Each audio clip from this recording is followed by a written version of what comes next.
ভগবদ গীতায় শ্রীধর স্বামীর শুভদিনী টিকায় আমরা দশম অধ্যায় বিভূতি যোগ পড়ছি। আগের দিন আমরা সপ্তম শ্লোক পর্যন্ত পড়েছিলাম। আজকে আমরা অষ্টম শ্লোক থেকে শুরু করব। প্রথমে মঙ্গলের চরণে গীতার ধ্যানের শ্লোক আমরা পড়ে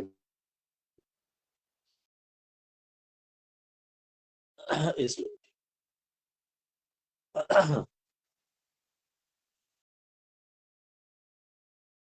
ॐ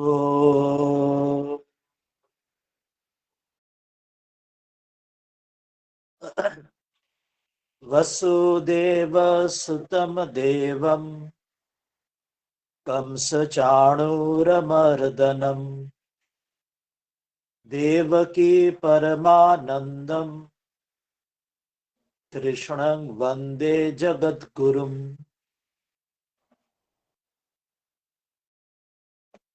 আমরা তাহলে দশম অধ্যায়ের অষ্টম শ্লোকে আজকে চলে আসবো। আগের দিন আমরা 7 নম্বর শ্লোক পর্যন্ত এটি পড়েছি। আজকে 8 নম্বর শ্লোকে আসবো। এখানে বলবেন যে अपने बुद्धिमान अनन्य प्रेमी भक्त के भजन का प्रकार পরপর কয়েকটি শ্লোকে তিনি বিভূতি যোগের সূচনা করতে চলেছেন। তো প্রথমে অষ্টম শ্লোকে বলছেন যে দশম অধ্যায় শ্রী ভগবানুবাচ अहं सर्वस्य प्रभवो मत्तः सर्वं प्रवर्तते इति मत्वा भजन्ते मां बुधा भाव समन्विताः।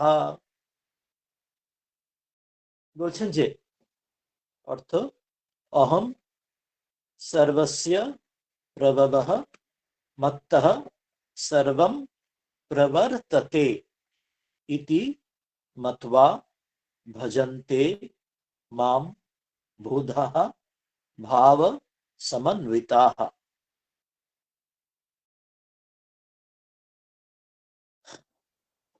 अहम বলছেন যে আমি যে পরমাত্মা ভগবান, আমি সর্বস্ব সমগ্র সমগ্র জগতের প্রভাব সৃষ্টির উৎপত্তির কারণ, এবং মধ্য আমার থেকেই পরমেশ্বর পরমাত্মা ঈশ্বর থেকেই সর্বম সমগ্র কিছু সমগ্র জগৎ প্রবর্ততে তার দ্বারাই, তার থেকেই সবকিছু প্রবর্ততে জগৎ পরিচালনা এবং জগৎ কার্যক্রম চলে থাকে। ইতি এইরকম, মত্বা এরকম বুঝে, এটি যথাযথ জেনে, ভাবা সমন্বিতা ভাবতে পরিপূর্ণ যারা, অর্থাৎ শ্রদ্ধা ভক্তি দ্বারা যথাযথ যেসব বুধাহা মানে বিবেকীগণ, ভক্তগণ, জ্ঞানীগণ যারা, বুদ্ধিমান যারা জানেন এই তত্ত্বটি ঈশ্বরই জগতের স্রষ্টা এবং তার দ্বারাই জগতের সবকিছু, ঈশ্বর কর্মফলদাতা, তিনি জগৎকে তার ইচ্ছায় জগতের সবকিছু নিয়ন্ত্রণ হচ্ছে, তাকে মনে রেখে জেনে তার প্রতি শ্রদ্ধা ভক্তিতে যে বুদ্ধিমান জ্ঞানী ভক্তরা তাকে মাম ঈশ্বরকে যারা ভজনতে তারা ভজনা করে। এটি দিয়ে তিনি প্রথমে এই 4টি শ্লোকের পরপর বলবেন যে বিভূতি যোগের সূচনা করে ব্যাখ্যা করবেন, তার অংশ দিয়ে সেটি সূচনা করলেন। এরপর আমরা শ্রীধর স্বামীর টিকায় আমরা তাৎক্ষণিক এসে যাব। আমরা কত 8 নম্বর শ্লোকটি সেখানে আসবো। কত 6, 7, 8 বলছেন যে यथा च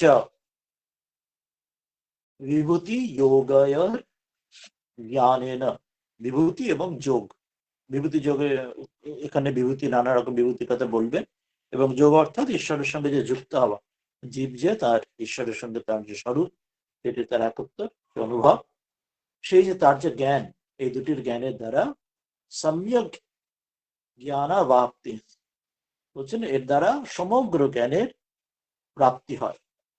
যেমন বিভূতি অর্থাৎ এবং যোগ দুটোই যখন সে জানতে পারে ঈশ্বর থেকে যে তার উৎপত্তি এবং তার দ্বারাই সমগ্র কিছু জগৎ, যে যা কিছু দেখছে সেই ঈশ্বরেরই, তার মায়াতে তারই এই জগৎ চেষ্টা প্রচেষ্টা জগৎ চলছে।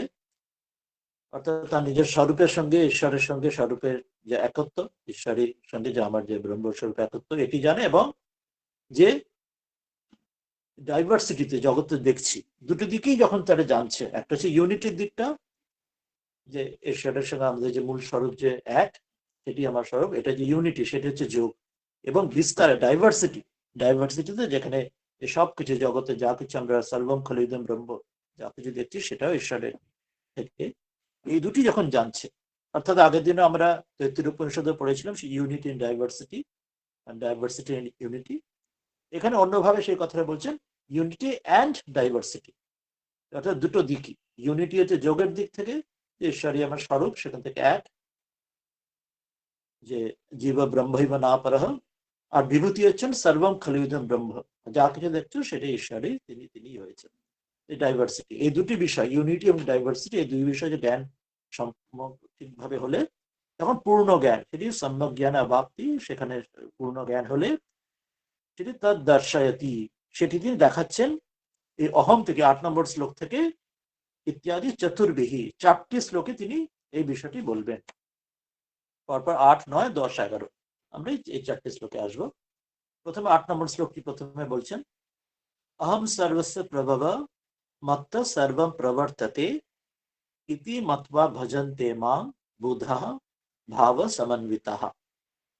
এর আগের বিভূতি যোগে যে প্রথম যে 7টি শ্লোকে আমরা কি দেখেছিলাম না, সেখানে তিনি সূচনা করছেন যে তার থেকেই সবকিছু হচ্ছে, এবং সেই প্রসঙ্গে তিনি সেই মুনি ঋষিদের কথা আমরা আগের দিন পড়েছিলাম, যে তাদের মনুর কথা এবং যারা ঋষিদের কথা, তিনি আগে 7 সপ্ত ঋষির কথা ইত্যাদি বলেছিলেন। এবার সেটাই আস্তে বিস্তারে বলছেন যে অহং সর্বস্ব, আমি ঈশ্বরী সমগ্র জগতে জগতের প্রভাব। কিভাবে জগতের উৎপত্তির কারণ না, এর আগের শ্লোকে যেটা আমরা এখন পড়েছিলাম, এই সপ্ত ঋষি আর অন্যান্য যে ঋষিরা এবং মনু ইত্যাদি যখন পড়েছিলাম আমরা, তখন বলা হচ্ছে ভৃগুবাদী ঋষির কথা আমরা মনে হচ্ছে পড়েছিলাম।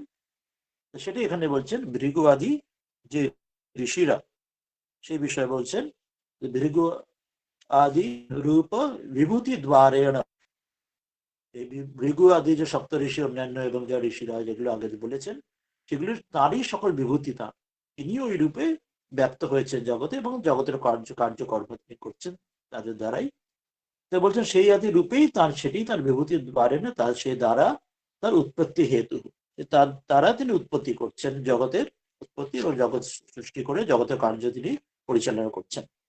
এবং কি মত্ত এব, আমার থেকেই চ, আরো কি আছে না, অস্য অস্য সর্বস্য, আমার থেকেই সবকিছু, কিরকম না, বুদ্ধির জ্ঞান অসম্মোহ, এটাও যেটা আমরা মনে আছে 4 নম্বর শ্লোকে পড়েছিলাম আগের দিনে, সেখানে বলেছিলেন যে অনেকগুলি বুদ্ধি জ্ঞান অসম্ভব ক্ষমা সত্য ইত্যাদি ইত্যাদি বলেছিলেন, যেগুলি সবকিছু তার থেকেই আসে, সুখ দুঃখ অহিংসা সমতা আমরা বিস্তারে পড়েছিলাম 4 এবং 5 নম্বর শ্লোকে। বলছেন এইসব বুদ্ধি জ্ঞান অসম্মোহ ইত্যাদি সকল কিছু ইত্যাদি সর্বম প্রবর্ততে ইতি, বলছেন মাত্র আমার থেকেই সকল কিছু, সেই এই জগতের যত এইসব ভাবগুলি, জ্ঞান বুদ্ধি মোহের হীনতা নির্মোহ ভাব সবকিছু আমার থেকে প্রবর্তিত হয়। এবং আরো কি মাত্র এইভাবে জেনে, ঠিকভাবে বুঝে, মাত্র অববুদ্ধয়া, এইভাবে যারা ঠিকভাবে সেটি জানছে, অববোধ করছে, মানে ঠিক বোধ করছে, যে শুধু কথার কথা শোনা নয়, যেটি একদম যথাযথভাবে জানছে, এটি তারা তারা কারা না, তারাই হচ্ছে বুধাহা। বুধাহা অর্থাৎ তারাই ঠিক তাদের বোধ হয়েছে, যথাযথ এই জ্ঞান তাদের হয়েছে, অর্থাৎ এই ঈশ্বরের এই গহন তত্ত্ব তারা জেনেছেন, যে জগতের মধ্যে যে ঈশ্বরই সবকিছু তিনি চালাচ্ছেন, তিনি সবকিছু পরিচালনা করছেন, তারাই ঠিকটি বিবেক নেই, তাদেরই ঠিকটি বিবেক আছে, তারাই যে ঈশ্বরী বস্তু অবস্তু, তারা এই বস্তু বিচার করে তারা, এবং সেই জন্য তারাই বুদ্ধিমান যথাযথ, যাদের এই বিবেক তারা বুঝতে পারছেন, এবং সেটি তারা ভাব সমন্বিতা, তারা সেই জন্যই তারা এই শ্রদ্ধা এবং ভাব প্রীতির দ্বারা তারা যুক্ত, তারা যখন যাচ্ছেন ঈশ্বরই সবকিছুর মধ্যে রয়েছেন, সেই ভাবে তারা ওই জন্য প্রীতিযুক্ত হয়, প্রীতিপূর্বক এই ভাবের মধ্যে তারা আমাকে মাং ভজন্তে, অর্থাৎ তারা যখন জানছে সবকিছুর মধ্যেই যে জগতে যা কিছু বৈচিত্র্য দেখছি, ডাইভার্সিটি দেখছি, এটা ঈশ্বরই সেই রূপে হয়েছেন। আর যোগের ক্ষেত্রেও যে তিনি আমার যে স্বরূপ, যে আমার যে জীব ব্রহ্ম বা না পারা, আমার স্বরূপ সেটি ঈশ্বর, তিনি ব্রহ্ম, তিনি একমাত্র আমি, আমার স্বরূপ, আমি তার থেকে ভিন্ন নই।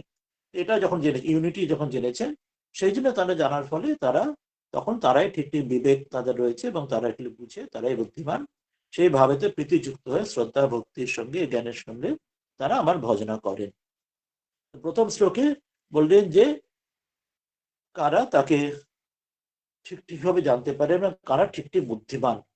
বিভূতি বিভূতি যোগে যে বলতে গিয়ে এটা সূচনা করছেন এই জন্য যে জগতে যত বৈচিত্র্য আমরা দেখবো, জানবো, সেটি যে মূল সোর্স কোথায়, মূল উৎস কোথায়, তো সেটি খুঁজে জেনে নেওয়া, যে সেই একত্রটি অনুধাবন করা, এটি বড় সহজ নয়।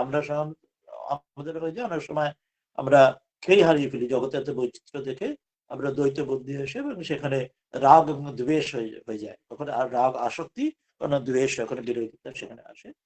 তো সেটি দূর করার জন্য এখানে সেই একত্ববোধ যাদের হয়েছে, যারা জেনেছেন, কিন্তু তার ফলে তাদের যে কর্মতা বা তাদের জগতের যে কর্ম পরিচালনা, সেখানে কোনো ভ্রান্তি হবে না, সেখানে যথাযথ যে কর্ম সেটি করবেন, কিন্তু তাদের মনের মধ্যে সেই একসূত্রতাটা থাকবে।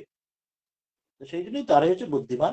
এবং বলছে যে তারপরে শ্লোকে তারা কেমন ভাবে তারা দিন কাটায়, যারা এই মনে মনে বোধে বোধ করে, তো তাদের দিনচর্যা বলছেন যে মচ্চিত্তা মদ্গত প্রাণা বোধয়ন্ত পরস্পরম কথয়ন্তশ্চ মাং নিত্যম তুষ্যন্তি চ রমন্তি চ। বলছেন মচ্চিত্তাঃ মদ্গত প্রাণাঃ বোধয়ন্তঃ পরস্পরম কথয়ন্তঃ চ মাম নিত্যম তুষ্যন্তি চ রমন্তি চ। বলছেন মচ্চিত্তাঃ, মচ্চিত্ত মানে যারা সর্বদা নিরন্তর মুজবে মন লাগানো বলে, যারা চিত্ত ঈশ্বরই সম্পূর্ণ তাদের লগ্ন রয়েছে, যুক্ত রয়েছে। মদগত প্রাণা, যাদের প্রাণ মুझे ही प्राण को अर्पण करने वाले जो भक्तजन, তাদের যে প্রাণ সম্পূর্ণ আমাতেই একদম যুক্ত হয়ে রয়েছে। তেমন যারা আমার ভক্তি চর্চা করে, তারা পরস্পর, তারা আপসে, অর্থাৎ তারা নিজেরা একে অপরে আমার প্রভাবের কথা বোধয়ন্ত, নিজেরা জানতে গিয়ে এবং অপরকে সেটা জানাতে জানাতে, সেইভাবেই তারা এবং সেই প্রভাবের সঙ্গে, গুণ প্রভাবের সহিত কথায়ন্ত, আমার কথাই বলতে বলতে তারা নিরন্তর, তারা নিত্যম দুষ্যন্তি, সেইভাবে সন্তুষ্ট থাকে, এবং আর কি মাম, আমাকে, আমি ভগবান বাসুদেব আমাকে রমন্তি, আমার মধ্যে রমন, আমার মধ্যে তার চিন্তাতে কালাতিপাত করে। ঠাকুর যেমন কথামৃতে বলছেন, শ্রীরামকৃষ্ণ কথামৃতে, যে সেই যেন সেই গাঁজাখোর, যেমন গাঁজাখোর যেন একে অপরের সঙ্গে যেন যেন কোলাকুলি করে, বা সেই রকম যে উদাহরণ দিচ্ছেন, সেই রকম হচ্ছে যেন একই ভাবে যারা রয়েছে, তারা সেটি নিয়ে যেন সম্পূর্ণ তাদের জগতের অন্য কিছু তাদের কোনো তাদেরকে ব্যতিব্যস্ত করে না, তারা ওই ওই ভাব নিয়ে নিজের মধ্যে এবং পরস্পর যারা ওইভাবে রয়েছে, তারা ওইভাবে নিয়ে তাদের সন্তুষ্ট থাকে, এবং সেই নিয়ে তারা কালাতিপাত করে, রমন্তি, অর্থাৎ সেই ভাবের মধ্যেই তারা থাকতে থাকে, চলতে থাকে, তার জীবন নির্বাহ করতে থাকে। এটি বলছে मदगत प्राण, अर्थात मुझ वासुदेव के लिए जिन्होंने अपना जीवन अर्पण कर दिया है, उनका नाम है मदगत प्राण। যারা ঈশ্বরের কাছে নিজের প্রাণ যেন একদম অর্পণ করে দিয়েছে। সেই গানে যেমন আছে, আমার মন বুঝেছে প্রাণ বুঝে বুঝ না, ধরবে শশী হয়ে বামন। তো সেটা এই মন প্রাণের কথাটা এই দুটো শব্দ দিয়ে, মচ্চিত্তাতে মনের কথা, মদগত প্রাণা প্রাণের কথা, এখানে দুটি শব্দ দিয়ে বলছে। এবার তারা কিভাবে একসঙ্গে থাকতেন সেটা শ্রীধর স্বামী এখানে বলছেন, যে তারা কি করেন না, প্রীতিপূর্বকম ভজনম এব আহ, প্রীতিপূর্বক যে তারা যে কিভাবে কাল কাটান না, তারা প্রীতিপূর্বক আমার ভজন করতে করতে, আমার চিন্তন আমার করতে করতে, সেবা করতে করতে সেটি তারা দিনাতিপাত করে। কিভাবে সেটা বলছে, মচ্চিত্ত মদ্গত প্রাণা বোধয়ন্তঃ পরস্পরম কথয়ন্তশ্চ মাং নিত্যম তুষ্যন্তি চ রমন্তি চ। বলছেন যে ময়ি এব চিত্তম येषां ते মচ্চিত্তাঃ, বলছেন ময়ি এব, আমাতেই, ঈশ্বরেই যার চিত্ত, যার মন একদম ঈশ্বরেই যার সম্পূর্ণ লগ্ন, येषां যাদের, তাদেরই বলে তে মচ্চিত্তা, তাদের মচ্চিত্তা বলা হয়, যাদের একদম সম্পূর্ণভাবে ঈশ্বরে যাদের চিত্ত স্থির, সেখান থেকে কোনোভাবে তারা জগতের দিকে তারা মুখ ফেরায় না। আর কি না মামেব গতা প্রাণা প্রাপ্তা প্রাণা, এবং তাদের প্রাণ প্রাণ এবং ইন্দ্রিয়াণী সকল ইন্দ্রিয়গুলিও যারা একমাত্র আমার মধ্যেই যেন আমাতেই যেন প্রাপ্ত বা আমাদের গত যেন তারা যেন সকল ইন্দ্রিয় দিয়ে যেন আমারই চিন্তন করে, আমাকেই দেখে, আমাকেই শোনে, আমার কথা শুনে আমার কথা ভাবে, প্রাণের দ্বারা আমার কথা আকাঙ্ক্ষা করে। তো এইভাবে তারা হচ্ছে সম্পূর্ণভাবে তার মুজমেহি যেটা প্রাণ ইন্দ্রিয় সম্পূর্ণ লগ্ন বা গত যাদের, তারাই হচ্ছে নিয়েশাম তে মদগত প্রাণ। তো দুটি বললেন, চিত্ত অন্তরিন্দ্রিয়ের কথা, আর প্রাণের মধ্যে যে প্রাণ এবং অন্য ইন্দ্রিয়ের কথা বললেন। এবং ভূত, এইভাবে আর কি তেহে বুধা, সে বুধা মানে সে বুদ্ধিমান ব্যক্তিরা, যেটা আগের শ্লোকে বুধা বলেছেন, এইভাবে সেই বুদ্ধিমান ব্যক্তিরা কি করে, অন্য অন্য একে অপরের তারা একে মান ন্যায় উপায়তে, বলছেন একে অপরের তারা কিভাবে যেটা ন্যায় যুক্ত অর্থাৎ যুক্তিযুক্ত শ্রুতি প্রমাণ ইত্যাদির দ্বারা তার যুক্তিগ্রাহ্য সেই বিষয় তারা কিরম না শ্রুত্যাদি শ্রুতি ইত্যাদি আদি প্রমাণহীন, শ্রুতি শাস্ত্রতে যেমন রয়েছে উপনিষদ ইত্যাদি বিভিন্ন শাস্ত্রতে যে ঈশ্বরের কথা যে বলা রয়েছে এবং সে তার যে ভাব তার যে স্বরূপ যা বর্ণনা দেওয়া হয়েছে সেটা যুক্তিসঙ্গত, যা ভুলভাল কি বা সেটা নয়, যেটি যথাযথ যেটি সেটা তারা ওই নিয়ে নিজেদের মধ্যেই তারা বোধয়ন্তঃ, তারা একে অপরের সঙ্গে সেই নিয়ে তারা কাল কাটায়, অর্থাৎ তারা যেটা নিজেরা সেটি নিয়ে বোঝে সেটাই চর্চা করে নিজেদের মধ্যে, এবং একে একে অপরের সঙ্গে সেটি চর্চা করে, অপরকে বলে, অপর থেকে শুনছে, তার সঙ্গে বিচার করছে, অর্থাৎ তাকে নিয়ে তার সমগ্র তার চিন্তনটা তার ঈশ্বরের স্বরূপ সম্বন্ধে, এবং সেটা যেমন তেমন নয়, সেটা শ্রুতিতে যেমন শাস্ত্রে বলা রয়েছে গুরুজন বলেছেন যে, এবং সেখানে যুক্তি বিরুদ্ধ কিছু নয়, ন্যায় অর্থাৎ ন্যায়সম্মত যেটি যুক্তিগ্রাহ্য যেটি হবে সেটি যথাযথ যেটি হবে তর্কসঙ্গত যেটি হবে সেইভাবে, অর্থাৎ যেটা ঠাকুর বলছে যে ভক্ত হবে কিন্তু বোকা হবেই না, অর্থাৎ বোকার মতো কে নয়, সেখানে কোনো বোকামি কিছু থাকবে না, যা কিছু বিচার করতে সেটার মধ্যে সবকিছু জ্ঞানযুক্ত একদম সেটি থাকবে, যথাযথ হবে। তো সেইভাবে বোধয়ন্ত, সেইভাবে বুদ্ধবাচা মাং, এবং অপরকে বোঝাতে এবং বলতে এবং নিজেও বুঝে নিজেও সেটা বিচার করে মাং কথায়ন্তঃ, কথায়ন্ত আমার কথা তারা বলতে থাকে, কিরকম কথা বলতে থাকে মানে সেটা আরো বিস্তার করছেন, সংকীর্তয়ন্তঃ, অর্থাৎ আমার কথা যেন কীর্তন যেন করে, আমার কথা যেন আমার নামের কথা যেন সংকীর্তন বা কীর্তন যেন করে, আমার নাম যেন জপ করে, মনের ক্ষেত্রে নাম জপ করা বা বাইরের ক্ষেত্রে আমার ভজন ইত্যাদি সংকীর্তন কীর্তন আদি, অর্থাৎ কথা বলাটা সব দিক দিয়ে বোঝালেন, একটা মনের মধ্যে জপ করা যেমন, আর বাইরে বিচার করা আলোচনা করা যেমন বললেন, আর একটা হচ্ছে সংকীর্তন অর্থাৎ যেমন জেনে ভজন ইত্যাদি করা, সেসব ক্ষেত্র যে আমাকে নিয়ে তাদের যেমনই হোক না, অর্থাৎ মৃদু স্বরে যখন যখন একদম অনুচ্চ স্বরে যেটা মনে মনে যেটা হচ্ছে সেটা যেন নাম জপের মধ্যে, আর যেটা স্বাভাবিক স্বরে যেটা হচ্ছে একে অপরের সঙ্গে ওই বিচার করা, আর যে উচ্চ স্বরে যখন হচ্ছে সেটি হচ্ছে ওই সংকীর্তন কীর্তন গান ইত্যাদি, অর্থাৎ সকল ভাবে উচ্চ মধ্য আর মৃদু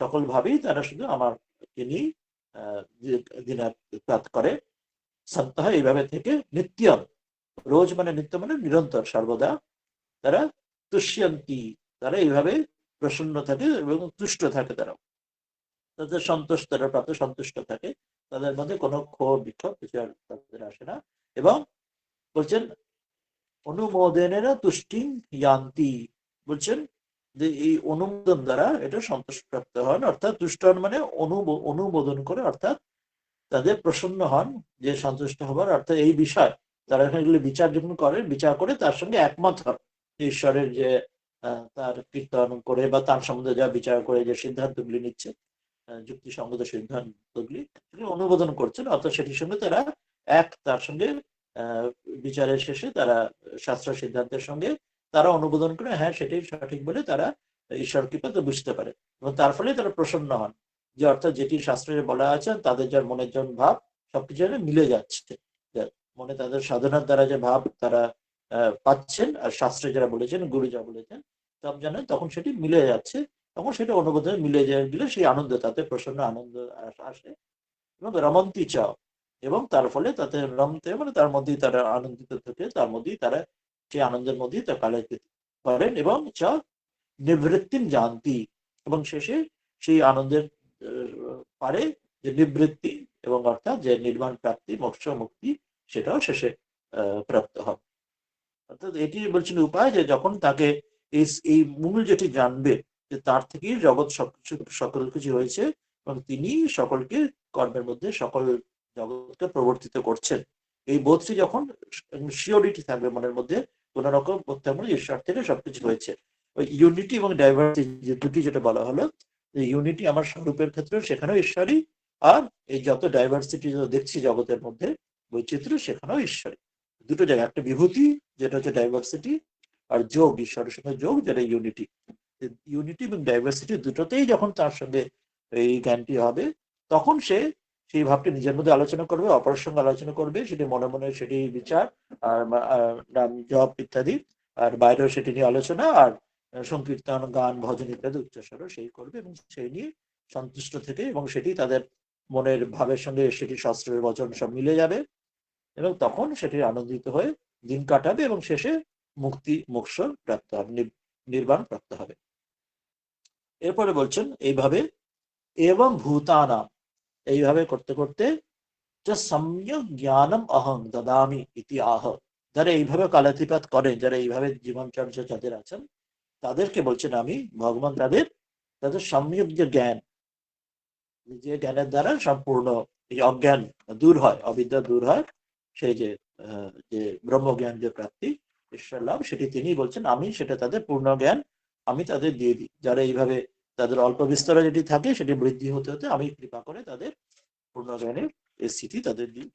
কিভাবে সেটা দিই সেটি বলছেন, যারা এইভাবে থাকতে পারে, এইভাবে যারা জীবনচর্যা যারা থাকে চলে যারা, তাদেরকে প্রীতিপূর্বক নিরন্তর ভজনে ফল, যারা আমাকে এইভাবে কালাতিপাত করে আমাকে নিয়ে, যেটা আগেরটাতে বললেন উচ্চ, মধ্য এবং মৃদু ভাবে তারই চিন্তাতে ইউনিটি এবং ডাইভার্সিটি, বিভূতি এবং যোগ দুটোতেই তাকে নিয়ে কালা সময় জীবন কাটান, তার এই প্রীতি ভাব, শ্রদ্ধা, ভক্তির সঙ্গে তাকে ভজন করলে তার ফল কি হয়, আমি তাদের কি দিই বলছেন 10 নম্বর শ্লোকে।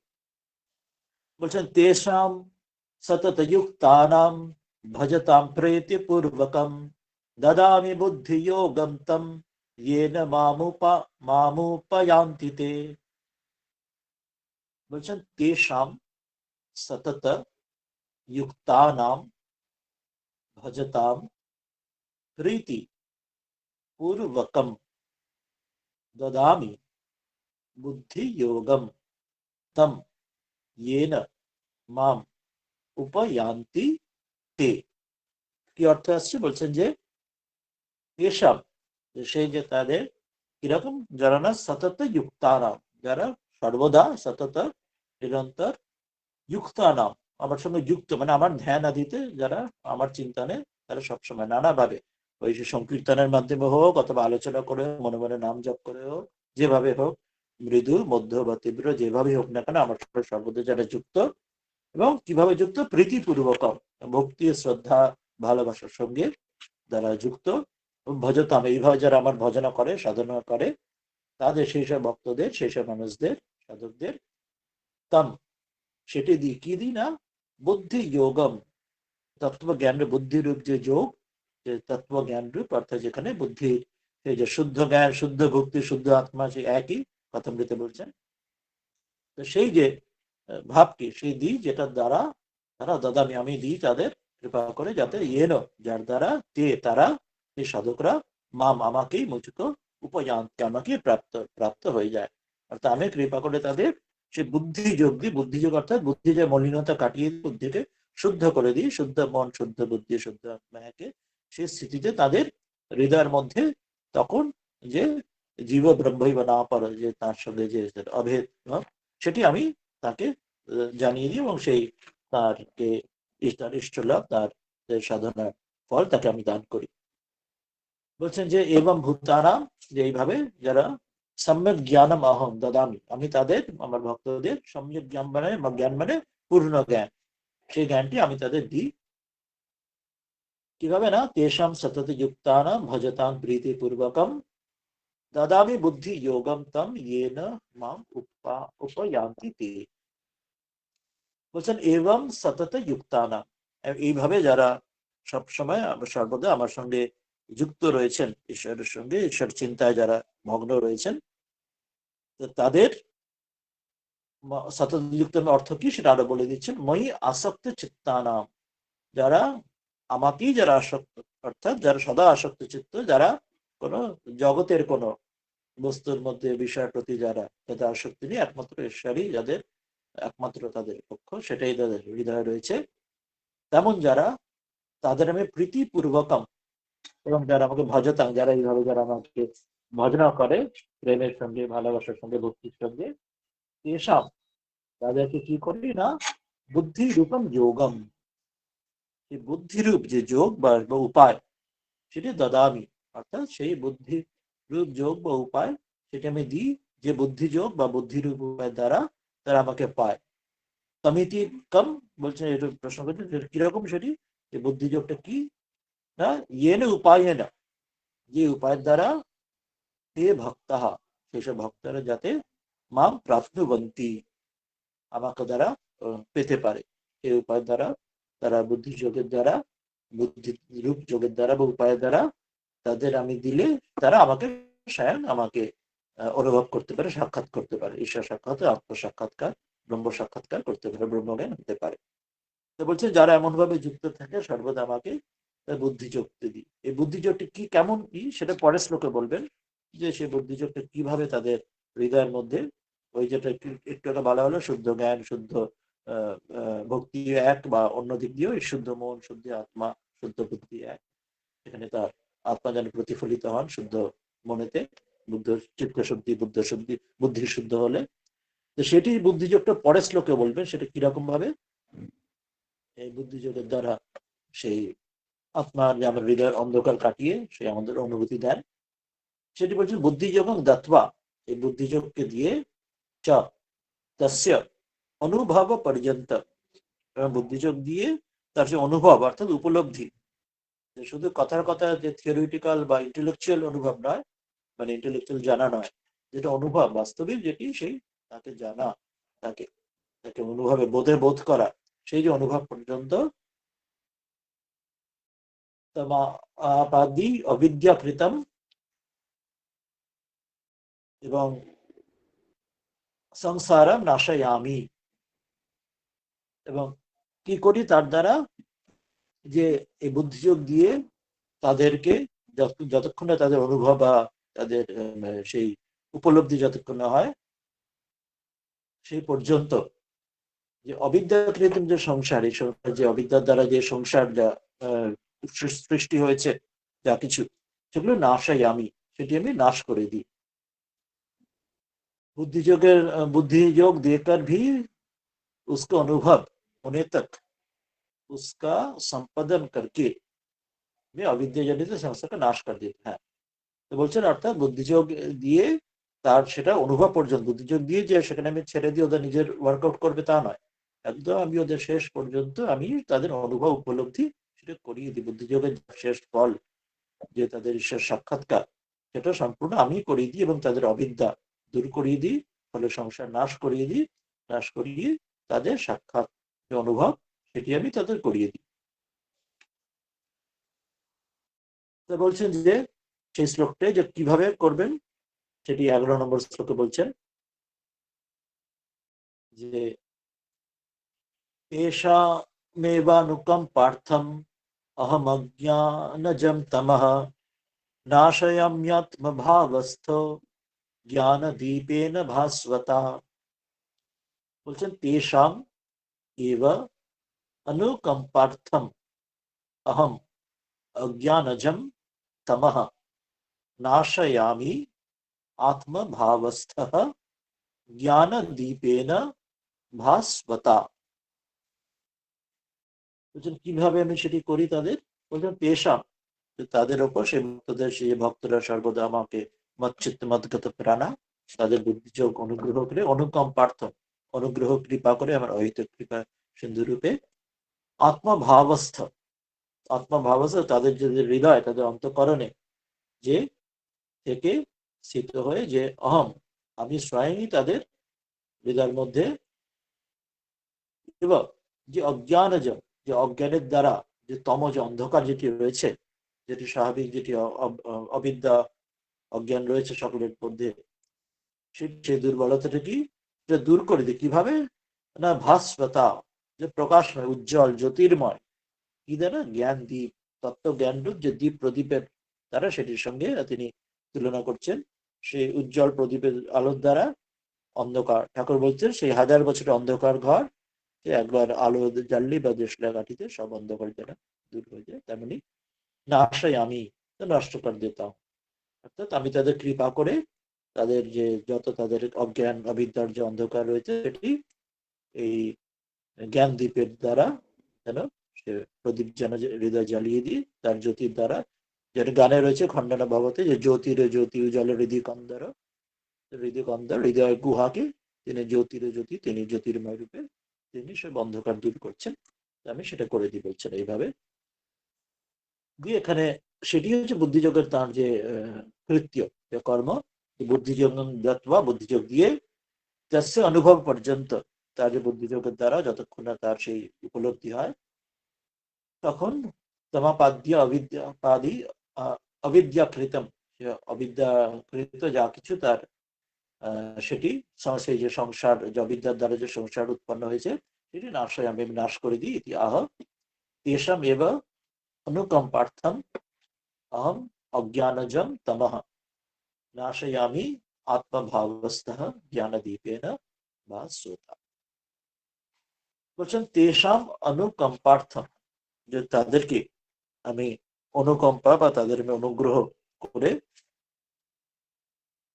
সেটা আরো বলে দিচ্ছেন অনুকম্পার্থম অনুগ্রহার্থম, অনুকম্পা অর্থাৎ বলছেন অনুগ্রহ মানে অনুগ্রহ করে, এবং অজ্ঞান জাতম এবং তার দ্বারা তাদের অজ্ঞানজনিত কোনটি না যে তম যে অন্ধকার তাদের হৃদয়ে রয়েছে, অজ্ঞান অবিদ্যার দ্বারা যে অন্ধকার, আমি কৃপা করে যেটি যে অজ্ঞান বা তমটিকে কি বলা, সংসার আখ্যাম নাশাই, আমি যে সংসার এই জগৎ সংসার রূপে যে সংসার চক্র, সেটি হচ্ছে অজ্ঞান বা তম বা অবিদ্যা, সেটি আমার কৃপা করে অনুগ্রহ করে তাদের আমি নাশি, আমি সেই অন্ধকারকে দূর করে দিই।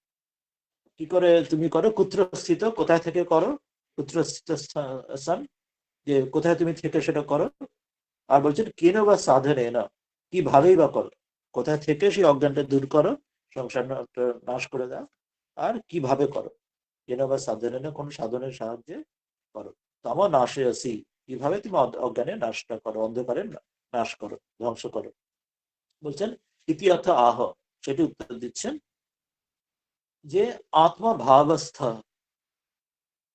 বুদ্ধি বৃত্ত স্থিত, এই আত্মভাবস্থ হৃদয় তাদের যে থেকে বুদ্ধিবৃত্তিতে থেকে স্থিত, তাদের সে হৃদয়ের মধ্যেই সে বুদ্ধিবৃত্তিতে সেখানেই থেকে অন্তঃকরণেই থেকে সন ভাস্বতা বিস্ফুরতা, ভাস্বর প্রকাশমান, ভাস্বতের যে লুমিনাসিটি, যে উজ্জ্বল উজ্জ্বল সে যে বিস্ফুরতা, সেটি উদাহরণ দিচ্ছেন যে জ্ঞান লক্ষ্য নেন কিরকম সেটা উজ্জ্বল, কিসের উজ্জ্বলতা, সেটা সেটা জ্ঞান রূপ, সেটা জ্ঞানের সেটা উজ্জ্বলতা, সেটা উদাহরণ দিতে সিম্বলিক ভাবে দ্বীপে না, যেন প্রদীপ, যেটা অন্ধকারের মধ্যে প্রদীপ জ্বালালে যেমন অন্ধকার দূর হয়ে যায়, সেরকম জ্ঞানরূপ প্রদীপ জ্বালাচ্ছি, জ্ঞানরূপ প্রদীপ জ্বালিয়ে আমি সেটি উজ্জ্বল যেন প্রদীপ, তাতে সব অন্ধকার দূর হয়ে যাচ্ছে।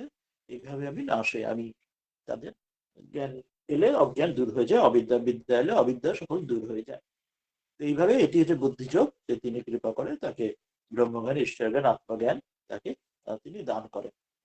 এটি এতটুকু দ্বারা তিনি বুদ্ধি যে বিভূতি যোগের তিনি শ্রীকৃষ্ণ কেন অর্জুনের কাছে প্রথম যে সূচনা সেটি করলেন এই অধ্যায়। অধ্যায় তো শুরুতে তিনি কয়েকটি জাস্ট উদাহরণ দিয়েছিলেন, যেটা আমরা আগের দিনও পড়েছিলাম, এই 2-4টি উদাহরণ আগের দিন দিলেন।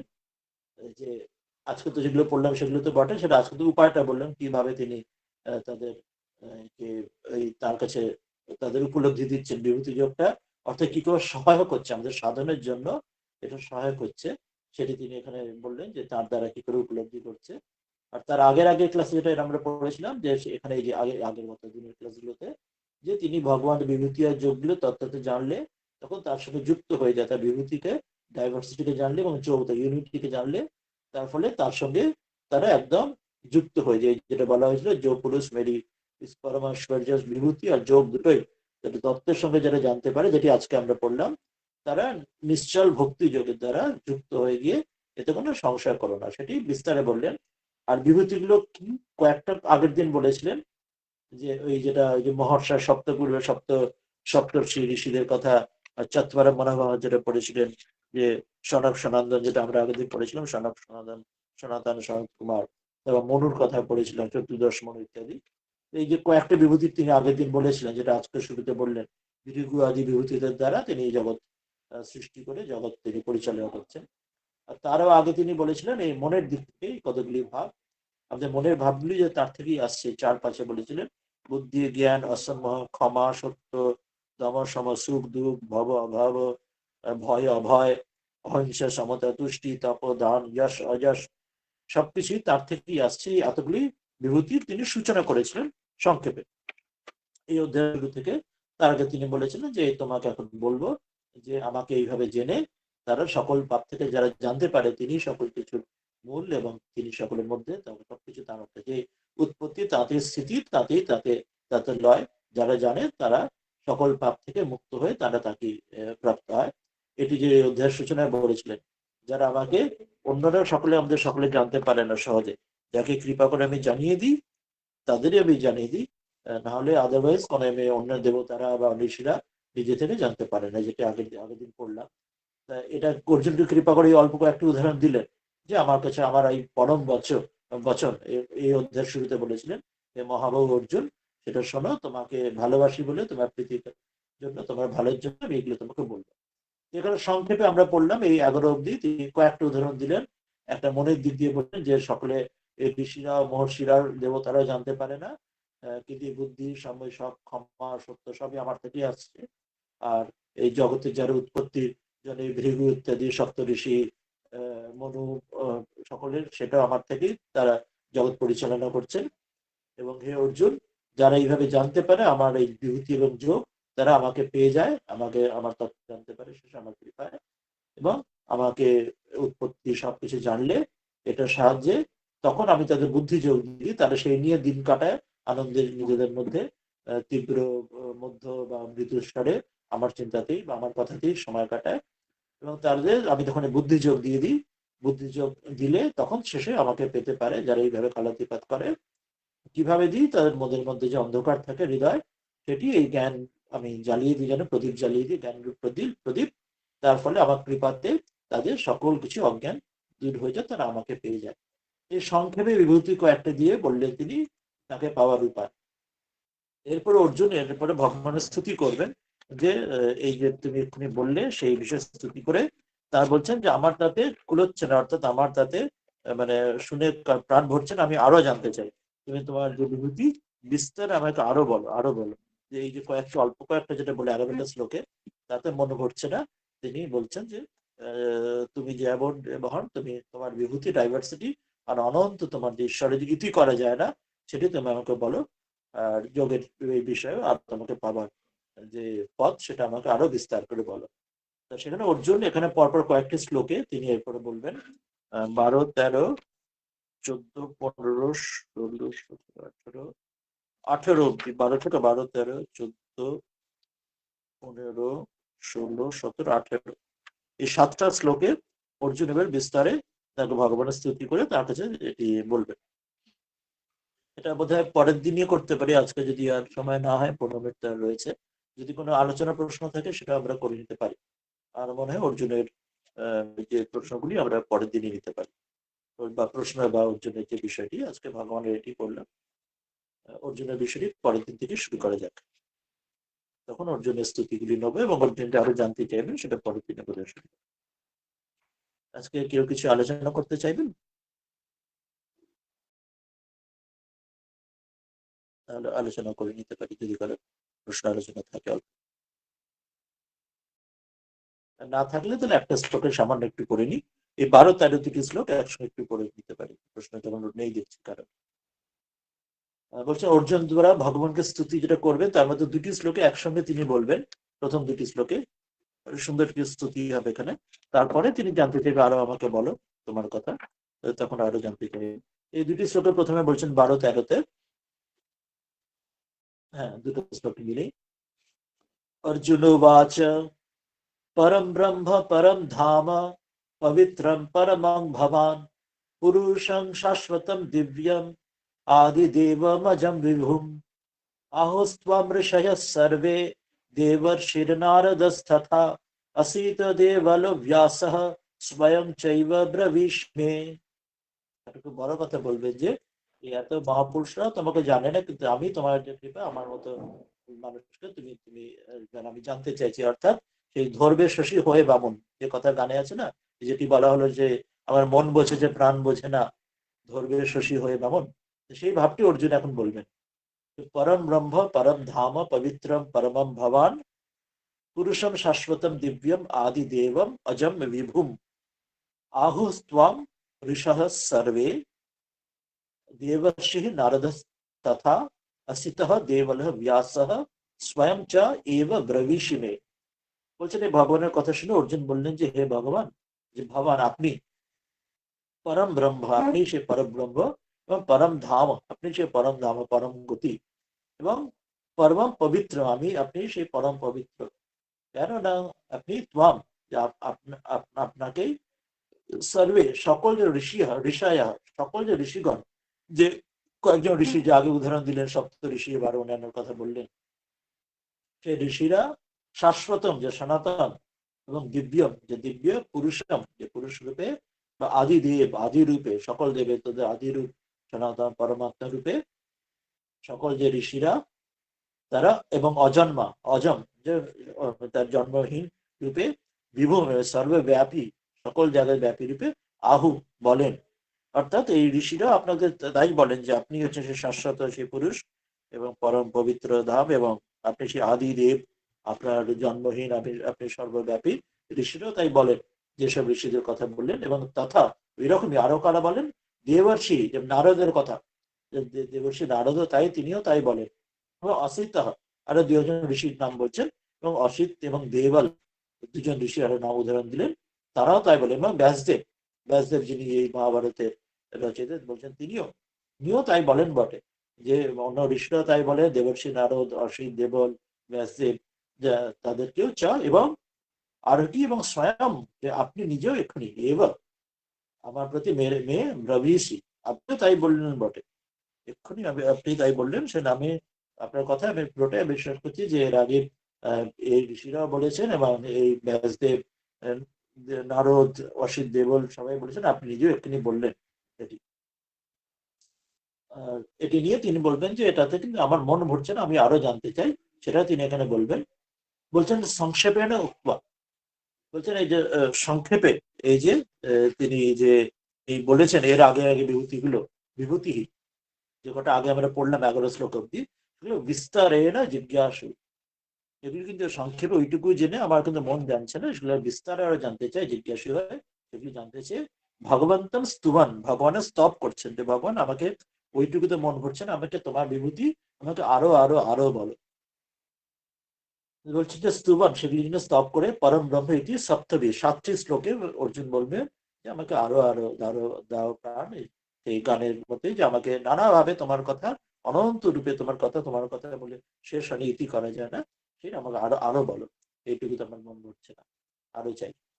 তো অর্জুন বলছেন যে অর্জুন উবাচ, যে ওই যে সেই ঠাকুর যেমন স্বামীজিকে বলছেন, ধর একটা তুই একটা মাছির মতো একটা অমৃতের পাত্রের কানাতে বসে আছিস, কি করে তুই খাবি? তখন বলছেন যে আমি এক কানা থেকে আমি মুখ ডুবিয়ে খাবো, কারণ বেশি হলে আমি তো ডুবে যাবো। তখন ঠাকুর বলছেন যে না, অমৃতের হ্রদে পড়লে কেউ ডুবে যায় না, বরং অমর হয়। সেই জন্য ওই সামান্য নয়, তার জন্য পুরোপুরি সে কবজি ডিবে খাওয়া যেমন বলি, বা চেটে পুটে খাওয়া যেমন বলি, সেই জন্য অর্জুন বলছেন যে আমাকে ওই অত অল্পতে নয়, আমাকে আরো আরো বলো তোমার কথা, এই কথা, এই বিভূতি। তো এটি হচ্ছে তার যে লীলার কথা, অর্থাৎ বিভূতি অর্থাৎ তার যে লীলা। অর্জুন উবাচে বললেন পরম ব্রহ্ম পরম ধাম পবিত্র পরমম ভবান পুরুষম শাশ্বতম দিব্যম আদি দেবম অজম বিভুম। হ্যাঁ, একজনকে হাত তুলেছেন, আগে আমরা তাহলে প্রশ্নটা শুনে বলুন। মহারাজ, এই যে ভগবান বলছেন, শ্রীকৃষ্ণ বলছেন যে আমার থেকেই সবকিছু হচ্ছে, হ্যাঁ, মানে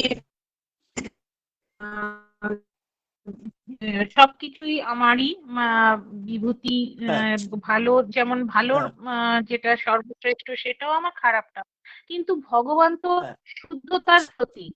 মানে শুদ্ধতার পরাকাষ্ঠা, সেখান থেকে খারাপটা কি করে বেরোয়? হ্যাঁ, এটাই হচ্ছে যে ঈশ্বরই তিনি আমাদের যে অদ্বৈত বেদান্তের যে মূল তত্ত্ব এখানেই আছে, যেটা অন্যান্য যেটা আমরা যে অ্যাব্রাহামিক যে কনসেপ্টে যেখানে সেখানে শয়তান বা ডেভিল স্যাটান, সেখানে ওই কনসেপ্ট হয় যে একটা মানে দুটো বিপরীত বোধ, যেন ওটার জন্য একটা আলাদা দ্বৈত বোধ আনা হয়। কিন্তু আমাদের এটাই হচ্ছে মূল তত্ত্ব যে ঈশ্বরই বা এক ব্রহ্মই সবকিছু হয়েছে, তিনি ছাড়া কোথাও আর কিছু দ্বিতীয় কোনো সত্তা কোনো নেই। দ্বিতীয় সত্তা অর্থাৎ সেখানেও যা কিছু আমরা আসরি সম্পদ যেটা নেগেটিভ যা কিছু পাচ্ছি, যেমন তমর কথা যদি ভাবি বা অন্য যা কিছু নেগেটিভ যেটা আমরা মনে হয়, সেটিও তার ইচ্ছাতেই জগতে তিনি এই লীলার জন্য করেছেন।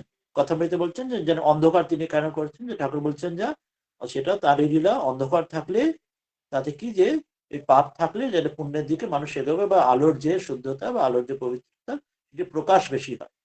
অর্থাৎ এই দুটো ভ্যারাইটি যখন দ্বৈত এই মানে দুটো কনসেপ্ট যখন পরস্পর একে অপরের অ্যাজ ইট ওয়ার কন্ট্রাডিক্টরি বা প্যারাডক্সিক্যাল যতক্ষণ না থাকছে, আমি মূলটার দিকে আমরা এগোবো না।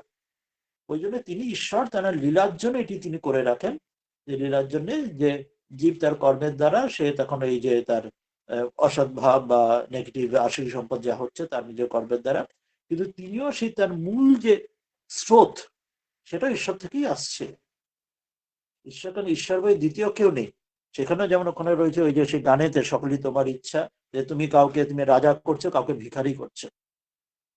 অর্থাৎ ঈশ্বরই জীবের হৃদয়ে বসে সেখানে তিনি এই জগৎ পরিচালনাতে তিনি এই দ্বৈতবোধের এই লীলা করছেন। দ্বৈত যতক্ষণ আসবে তখন এই লীলা হবে না। যত বৈচিত্র্য যত দ্বৈত বাড়বে, তত দুটো নর্থ পোল সাউথ পোলের মতো বিভিন্নতা, তার একটা অপরের বৈপরীত্য বাড়বে যত বৈচিত্র্য বাড়বে। আর যত সেটা একত্রের দিকে যাবে তখন দুটো হোমোজিনিয়াস হয়ে যাবে। হোমোজিনিয়াস মানে তখন কোনো ভেদ থাকবে না। ওই জন্য যখনই লীলা করতে হবে তখন একটা ভেদ, আপাত ভেদ তৈরি করে নিতে হবে।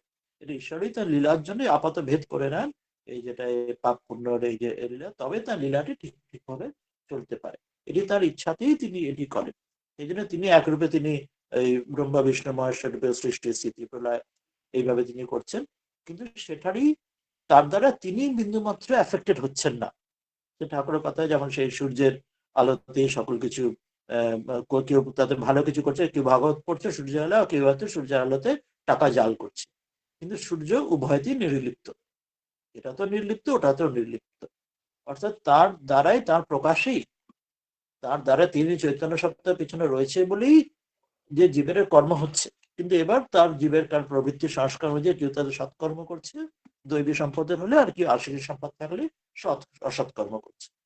ঈশ্বরই তিনি এইভাবে তিনি জগৎ সৃষ্টি করে রেখেছেন। এটা বিধাতা বিধানেই তিনি এই সৃষ্টি করেছেন। গীতারই পরে দৈবী আসরি সম্পদ বিভাগ আসবে না পরের দিকে, সেখানে বলেন যে যে আমার এরকম আশ্চর্য লীলা দেখো, যে আমি এইভাবে আমি এর মধ্যে দিয়ে তাদের কিন্তু তুমি তার মধ্যে তোমাকে এইখান থেকে পেরিয়ে গিয়ে তোমাকে সেই দৈবী সম্পদে তুমি সেটি তোমার অধিকার সেটার মধ্যে আসতে হবে, তবেই সেটা সাধনের দিকে আসছে। তিনি লীলা করে যেমন যেমন উপনিষদে বলা আছে যে তিনি এক হয়েছিলেন, তিনি এক হয়ে তাকে বহু হতে ইচ্ছা হলো, তখন তিনি বহু হয়ে তিনি তখন সেই পরব্রহ্ম তিনি একই ছিলেন, কিন্তু তার ইচ্ছা হলো। কিন্তু তার ইচ্ছা মানে আমাদের জগতের আমাদের ইচ্ছা নয়, মানে জীবের ইচ্ছা নয়। জীবের যখন আমাদের যখন ইচ্ছা বা বাসনা কেমন হয়, মানে আমাদের কোনো শর্টকামিংস থাকলে আমাদের যখন ইচ্ছা বা বাসনা হয় সেটি পাওয়ার জন্য। মানে আমাদের ইচ্ছা বা বাসনা মানে আমরা একটা জিনিস নেই, জিনিসের অভাব, সেই জিনিসটা চাইছি, বা কোনো একটা জায়গার অভাব, সেই জায়গায় যেতে চাইছি, বা একটা খাবার চাইছি, বা আমি একটা কিছু পূর্ণ করতে চাইছি যেটাতে আমার অপূর্ণতা রয়েছে আমার মধ্যে। কিন্তু তার যখন ভগবানের যখন ইচ্ছা হচ্ছে, ঈশ্বরের পরমাত্মার ইচ্ছা, তার কোনো শর্টকামিজ কিছু নেই যে তার ওটা যে পূর্ণ করতে, তিনি অলরেডি পূর্ণ, কিন্তু তিনি তার লীলাতেই তিনি সেটা করছেন। তার কিছু তার শর্টকামিজ না থাকার সত্ত্বেও তিনি সেটা যেন তার জন্য অ্যাজ ইট ওয়্যার তার জন্য একঘেয়েমি লাগছে। তিনি একাই রয়েছেন বলে তার জন্য একঘেয়ে লাগছে, একা রয়েছেন বলে তাহলে আমি একটু এরকম দ্বৈত বোধ করে আমি নিজেকে দুই ভাগ করে নিজেরা এটা খেলা করি, তবে আমার এই মানে যেন বোরিংনেস, কথার কথা যদি বলি, বা বোর্ডাম কাটবে। তা তিনি তখন দ্বৈত বোধ করে অ্যাজ ইট ওয়্যার, এবং তার মধ্যে দ্বৈত বোধ হলেই তখন সেই পাপ পুণ্য ভালো মন্দ এক এক করে, এবং জগৎ সৃষ্টি জীব জগৎ সৃষ্টি রূপে তিনি এই সকল দ্বৈত বোধ বা নেগেটিভ যা কিছু তিনি তৈরি করছেন। এটি হচ্ছে অদ্বৈত বেদান্তের এবং আমাদের সনাতন পন্থার মূল, যে আমরা সবকিছু জায়গায় সাংখ্যর সঙ্গে এখানে বেদান্তের উত্তর মীমাংসার মূল পার্থক্য। সাংখ্য কিন্তু দ্বৈত সত্তায় থাকছে, ওখানে পুরুষ প্রকৃতি, ওখানে দ্বৈত বোধই থাকছে, সেখানে তার বেশি এগোচ্ছে না। কিন্তু বেদান্তে এখানে এখানে সেখান থেকে এক ধাপ এগিয়ে সেখানে সেই দুটো যে সত্তা পুরুষ এবং প্রকৃতি সেটাও একই জায়গায় পর্যবসিত করে দিচ্ছে, যে আসলে এক থেকেই দুই হয়েছে। এই যেমন ঠাকুরের উদাহরণ দিয়েছে, সেই জলের মধ্যে যেন লাঠি পড়ে থাকলে যেন জলটা দুই ভাগ মনে হয়, যেন, কিন্তু বাস্তবিক দুটো হয়নি। তো সেই তো সেই বোধের জন্য তিনি ঈশ্বরের জন্য লীলার জন্য তিনি এটা করেছেন তিনি। এবং তার মধ্যে লীলাতে সুষ্ঠুভাবে আমরা যাতে লীলাটা খুব ভালোভাবে হয়, তাতে তিনি ওই জন্য সাপ হয়ে কাটেন, আবার তিনি ওঝা হয়ে ঝাড়েন। তিনি যেন সেই চোরকে বলে চুরি করতে, গৃহস্থকে বলেন সাবধান হতে। তিনি দুটো দিকেই তিনি অভিনয় করছেন। তিনি ভালোর অভিনয়টাও তিনি করছেন, খারাপেরটাও তিনি করছেন। ওই যে দুর্যোধন বলছেন যে আমার মধ্যে আমি ধর্ম সম্বন্ধে জানি কিন্তু তার প্রবৃত্তি নেই, আর আমি অধর্ম সম্বন্ধে জানি কিন্তু আমার নিবৃত্তি নেই। আমার হৃদয়ের মধ্যে ঋষিকেশ যেন বসে আমাকে যেমন করাচ্ছেন যেন আমি করছি। তার কথা, দুর্যোধনের কথা, কিন্তু মূল ভাবটা এটা হচ্ছে ঈশ্বরই তার ইচ্ছাতে তিনি এই জগৎকে এইভাবে নিয়ে তিনি করছেন, তার খেলা, তার লীলা। এই যে যেহেতু এটা তারই খেলা, তার লীলা, একদম ফাইনাল শব্দ যখন বলবো, মানে ফাইনাল কথাতে, এটা কোনো শেষে তার একদম লাস্ট যুক্তির লাস্ট উত্তর আসবে না। কোনো মানে আমি কোনো যুক্তিতে বলা যাবে না, কারণ স্বামীজিকে জিজ্ঞাসা করেছে যে কেন তিনি করছেন, যে এই লীলা দ্বৈত কেন। স্বামীজি বলছেন প্রশ্নটাই ভুল, কারণ আমরা অলরেডি দ্বৈতের মধ্যে থেকে সেই দ্বৈতকে আমরা নিজেকে, যেমন নিজের সন্তান যেমন নিজের বাবা মা কার উৎপত্তি বলতে পারে না, বাবা মা আগে তবে সন্তান পরে, তো সেই রকমই হচ্ছে আমি আমার যে উৎস সেখানে আমার কোনো প্রশ্ন আমার পৌঁছয় না। আর যখন আমি উৎসে পৌঁছবো, আমার দৃষ্টিতে যখন অদ্বৈত হয়ে যাবে বলে আমার দৃষ্টিতে দ্বৈত থাকবে না, তখন আমার জন্য প্রশ্নটা ইনভ্যালিড হয়ে যাবে, প্রশ্নটাই আর থাকবে না। ওই জন্য শেষ বিচারে অদ্বৈত যখন বলে তখন আর এটা প্রশ্ন দিয়ে সেটি আর, মানে অর্থাৎ যুক্তি দিয়ে, অর্থাৎ সোকল যেটা আমরা সাইন্টিফিক আমরা যেটা বলি টেম্পারামেন্ট যুক্তি দিয়ে শেষ যে প্রশ্নের উত্তর আসবে না, সেটা শুধু অনুভূতিতেই হতে পারে। এবং অনুভূতিতে এটি হতে পারে যে প্রমাণ, তার শাস্ত্রে তো দেখছি যে বলা রয়েছে এই ব্রহ্মের কথা, আত্মার কথা, এবং আমরা অসংখ্য মহাপুরুষ দেখছি, অবতার এবং অন্যান্য মহাপুরুষ দেখছি, তাদের জীবন দেখছি ভারতবর্ষে কত, যে তাদের জীবনে কিন্তু ওই সত্যটাই, যে একত্ব যে সত্যটা তাদের জীবনে বাস্তবিক তারা অনুভব করছেন। সেই জন্য ওটাই যে সত্য, যদিও আমরা বৈপরীত্য দেখছি, এই ভালো মন্দ দুটো আমাদের মনে হতে পারে দুটো আলাদা, কিন্তু তা যে আলাদা নয়, সেটা যে একই, সেটা অনুভব সিদ্ধ, তার এই মহাপুরুষরা সেটা অনুভব করেছেন। আমরা এমন মহাপুরুষ পাচ্ছি ভারতবর্ষে, তার শাস্ত্রতে বলছেন বলে সেটা ফাইনাল উত্তরটা শুধু আমাদেরই যখন এই অবিদ্যা কাটবে তার তার কৃপাতে, তখনই আমরা ফাইনাল বুঝবো, তার আগে বুঝবো না। ঠিক যেমন স্বপ্নেতে যখন ঘুমিয়ে আছি, ঘুমার মধ্যে আমি কত কিছু দেখছি, ঘুমের মধ্যে নিজেকেও দেখছি, আবার ভালো মন্দ, অন্যান্য মানুষজন, অন্যান্য পশু পাখি, অন্যান্য বাড়ি ঘর, ভালো স্বপ্ন খারাপ স্বপ্ন, ভালো লোক খারাপ লোক, কত কিছু দেখছি। তো সেখানে প্রশ্ন উঠতে পারে, খারাপ জিনিস দেখছি আমরা ভয় পাচ্ছি, কেন খারাপ? কিন্তু যখন জেগে উঠছি তখন জানছি ভালোটা মিথ্যে ছিল, খারাপটা মিথ্যে ছিল, আসলে তো আমি একাই ছিলাম ওখানে। ওখানকার যে আমি, স্বপ্নের আমিটা মিথ্যে, স্বপ্নের অন্য লোকগুলো, অন্য যা ভালো মন্দের ঘটনা সবটাই মিথ্যে।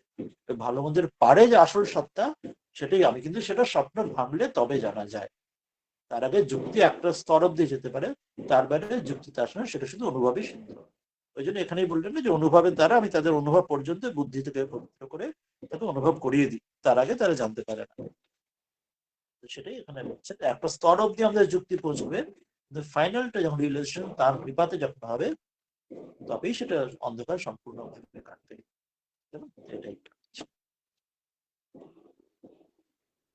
এটাই তো প্রশ্ন ছিল। তাহলে সময় তো হয়ে এলো, তাহলে ছোট্ট করে শুধু দেখিনি এটা কি, আর বলা হয় না, আমি পরের দিন এটাতে ব্যাখ্যাতে আসবো, আর এটাতে আমি ব্যাখ্যা আজকে দরকার নেই। এটাই তো জানা ছিল না, এটাই প্রশ্ন সংখ্যাটাই ছিল। হ্যাঁ মহারাজ। হ্যাঁ, আজকে মনে হয় আর সময় হয়ে গেলে আর এটা তো সময় লেগে যাবে, এটা করতে 12 আর 13 সময় নেই, পরের দিন করলে হবে। আর কারোর কোনো প্রশ্ন আলোচনা নেবেন?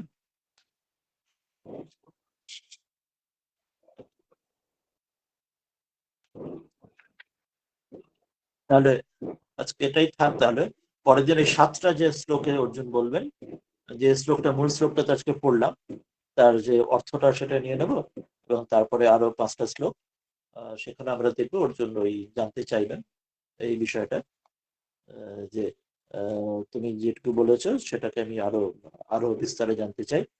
যে ওই পরশ্লোক ওই একই কথা বলবেন যে হে কেশব, তুমি আমার কাছে যে কিছু আমাকে যা কিছু বলেছো এই সব কিছু আমি সত্য বলেই মানি। তুমি যা কিছু বলেছো আমি তোমার কথা মানি একদম। তুমি ঠিকই বলছো।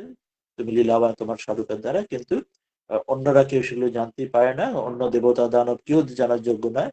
কিন্তু কৃপা করে যে আমাকে যে বলেছে এসব জানিয়েছো, হে ভগবান, হে ঈশ্বর, হে পুরুষোত্তম, সেই জন্য তুমি একমাত্র তুমি নিজেকে নিজে জানো। ওই যে কথা যে যুক্তি বিচার একটা স্তর পর্যন্ত পৌঁছায়, তারপর আর পৌঁছে না। একমাত্র তুমি কৃপা করে না জানালে আবার মানে একটা যোগ্য এগোতে পারে। তারপরে আমার যেমন সন্তান তার বা আমার উৎপত্তি যেমন জানতে পারে না, সেই রকমই হয়। একদম তিনি আগে, এরা পরে। তো সেটা তুমি তোমাকে একমাত্র জানতে পারো যে তুমি তোমার স্বরূপ কি। আর তুমি যেমন বলছো যে তোমার কথা আমি মানছি, এটা হচ্ছে তোমার অনুভবে, তোমার আমার বিশ্বাসের শ্রদ্ধায়।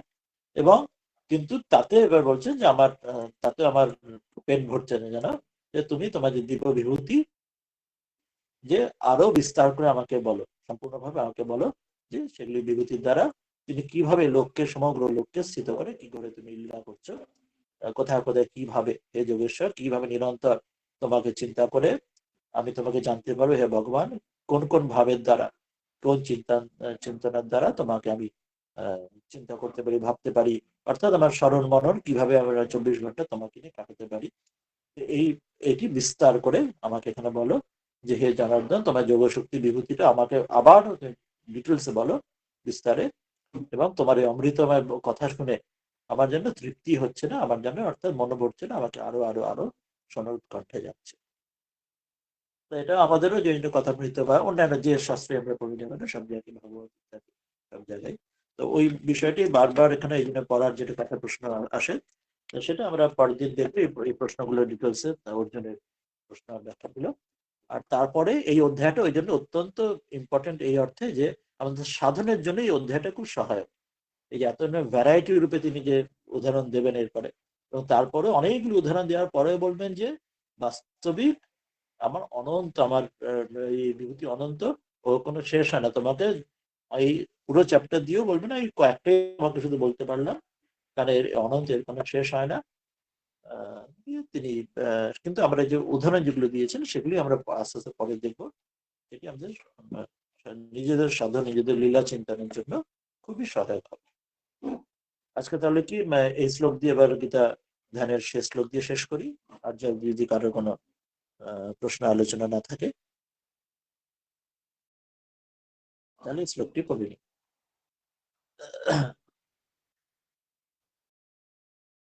হ্যাঁ, বলছেন যে ও মূকং করোতি বাচালম পঙ্গুম লঙ্ঘয়তে গিরিম यत्कृपातमहं वन्दे परमानन्दमा